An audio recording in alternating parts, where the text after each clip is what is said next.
Hello दोस्तों, मेरा नाम हिमांशु कुमार और आप देख रहे हैं भारत मोबिलिटी। दोस्तों कुछ साल पहले गाना आया था, सखी सैया तू खूब ही कमाते हैं, महंगाई डाए खायत जाते हैं। तो ये गाना, हालांकि मेरे सुर बहुत ख़राब है लेकिन फिर भी मैं आपको बता दूं, ये गाना अब साबित हो रहा है, बिल्कुल सच होता दिख रहा है, क्योंकि महंगाई जो है वो काफ़ी बढ़ गई है और उसी महंगाई के लपेटे में बाकी सारी छोटी छोटी चीज़ें आ रही थी, लेकिन अब हमारा ई रिक्शा भी उसके लपेटे में आ चुका है। हाँ दोस्तों, हमारा ई रिक्शा भी महंगा हो गया है।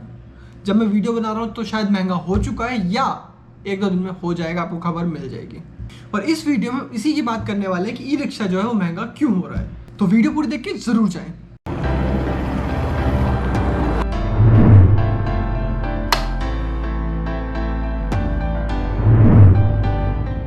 दोस्तों मेरे हिसाब से ई रिक्शा महंगा होने की 5 वजह है, जो कि मैं आपको एक करके समझाऊंगा और बताऊंगा क्यों, उसमें क्या हो रहा है। सबसे पहला और जो मेन इंपॉर्टेंट रीजन है वो है फेम टू सब्सिडी।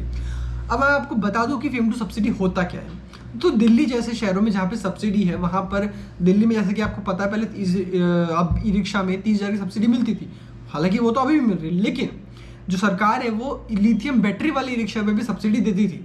क्योंकि अगर आप नया रिक्शा खरीदने जाएँ लिथियम बैटरी वाला, तो पहले आपको लगभग 1,60,000, 1,65,000, 70,000 तक आराम से, 70,000 तक आराम से लिथियम बैटरी वाला मिल जाता। लेकिन हाँ दोस्तों, लेकिन अब वो ई रिक्शा आपको 1,90,000, 2,10,000 तक ई रिक्शा लिथियम बैटरी वाला चला जा रहा है।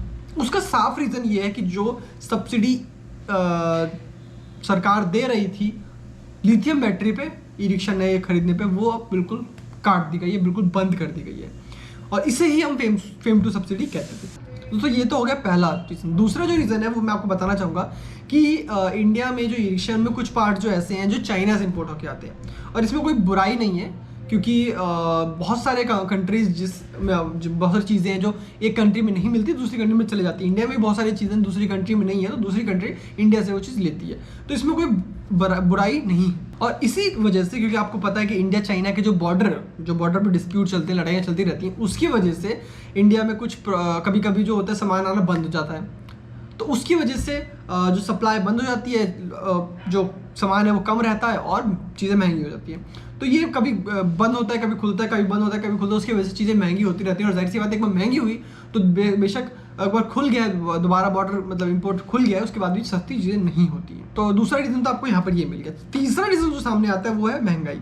दोस्तों महंगाई से अगर मैं बात करूँ तो देखो, महंगाई क्या हो रहा है, महंगाई बढ़ रही है, सारी चीज़ों की रेट बढ़ रही है। सारी चीज़ जैसे अगर आप लोहे की बात करें तो लोहे के रेट बढ़ रहे हैं, तो ई रिक्शा में जो लोहा लगता है उसका रेट बढ़ रहा है। स्टील की बात करें, स्टील के रेट बढ़ रहे हैं, तो स्टील में जो ई रिक्शा में स्टील लगता है उसके रेट बढ़ रहे हैं। तो अगर ई रिक्शा के पार्ट के जो रेट बढ़ेंगे तो आपका ई रिक्शा भी, जाहिर सी बात है, उसको बनाने की जो कॉस्ट आएगा वो महंगा आएगा। लोगों के जो लेबर है उसकी लेबर कॉस्ट बढ़े, तो लेबर पे भी पैसा ज़्यादा देना पड़ेगा। तो इन सारी चीज़ों की वजह से जो आपका ई रिक्शा जो बन के तैयार होता है वो पहले जितना में बन के तैयार होता है उससे ज़्यादा महंगे में बन के तैयार हो रहा है। तो जाहिर सी बात है, इसकी वजह से आपका ई रिक्शा जो है महंगा हो रहा है। अगला जो पॉइंट है जो मैं आपको बताना चाहूँगा, जो कि आपको लगता है कि बिल्कुल ज़्यादा उतना फ़र्क नहीं पड़ता, लेकिन काफ़ी फ़र्क पड़ता है। क्योंकि जैसे आपको पता है दोस्तों, इंडिया में बहुत सारी कंपनी है ई रिक्शा की, लेकिन ई रिक्शा हर स्टेट में नहीं बन रहा है। जैसे कि अगर बात करूं कि साउथ में ई रिक्शा की ज़्यादा मार्केट नहीं है, तो ई रिक्शा अगर साउथ में कोई भेजना है तो उसको नॉर्थ इंडिया से ही जो बन रही, क्योंकि ज़्यादातर जो कंपनी बनाने वाली मैन्युफैक्चरिंग कंपनी ई रिक्शा की वो नॉर्थ में है। तो अब नॉर्थ से अगर आप साउथ में भेजेंगे तो जो आप जिस ट्रक में भेजेंगे उसमें आपको भेजने पड़ेगा, और ट्रक चलता है डीजल या पेट्रोल से, और डीजल और पेट्रोल का रेट महंगा हो रहा है। और डीजल और पेट्रोल का रेट महंगा होने से आपका यहाँ एक जगह से दूसरी जगह जाने पे जो पहले लगता था ई रिक्शा को पहुँचाने में, अब ज़्यादा लग रहा है। तो इस वजह से जो है आपका ई रिक्शा पे सीधा असर पड़ रहा है, और ई रिक्शा पे असर पड़ेगा सीधा आपके जेब पे पड़ रहा है, क्योंकि कंपनी अपना लॉस कभी नहीं देखती, हमेशा सारे पैसे आपसे ही कवर करती है। तो ये भी एक रीज़न है जो कि आपको लगता नहीं है कि रीज़न होगा, लेकिन ये भी बहुत बड़ा रीज़न है कि फ्यूल बढ़ रहा है, पेट्रोल डीजल के प्राइस बढ़ रहे हैं, उसकी वजह से आपको ई रिक्शा भी महंगा हो रहा है।